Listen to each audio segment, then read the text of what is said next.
Okay, well, man, a busy week, huh? A lot of drinking here in the store, and some really interesting wines. Maybe not a lot of blockbusters, but some good value. That's what people are looking for. The next up, we had some another more good value. This is a winery from Ribera del Duero, Protos, the first wine in the lineup, a Verdejo, and my favorite white in Spain is Verdejo. I think Albarino is nice, but it doesn't hit the heights of Verdejo. And Verdejo also, to me, has the ability to age. However, this is rather young one, 2010, and this wine had a really strong kind of lemon citrus and a little bit of a dried earth kind of fresh baled hay note to the bouquet, really distinct. Really nice intensity on the palate with a kind of tongue-tingling acidity, notes of that chalk and kind of lime minerality, leaves the tongue salivating for food. A really good little Verdejo for $14.75. All right, next up, the Protos Tinto Fino.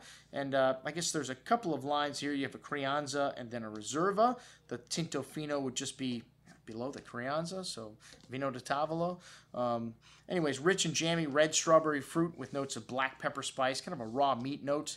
And a nice concentration of red berry fruit on the tongue, though. Smooth tannins, nice freshness. A really good little bottle of entry-level Ribera del Duero for $14.75. All right, the Crianza.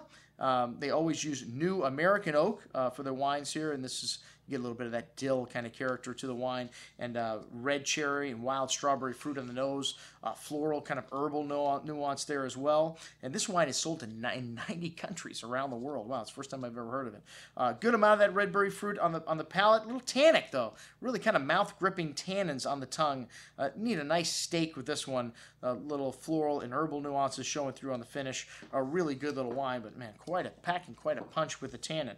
All right, next up, the Reserva.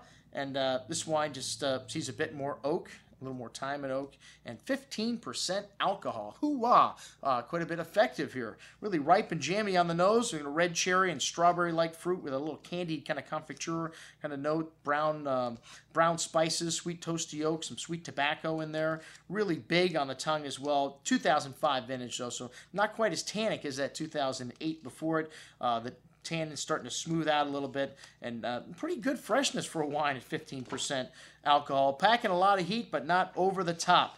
Really nice, excellent bottle of Ribera del Duero, the 2005 Protos. All right, coming up next, we have the folks from Planeta, a winery in Sicily, which we'll be visiting on our cruise coming up on the Silver Cloud, the Silver Seas.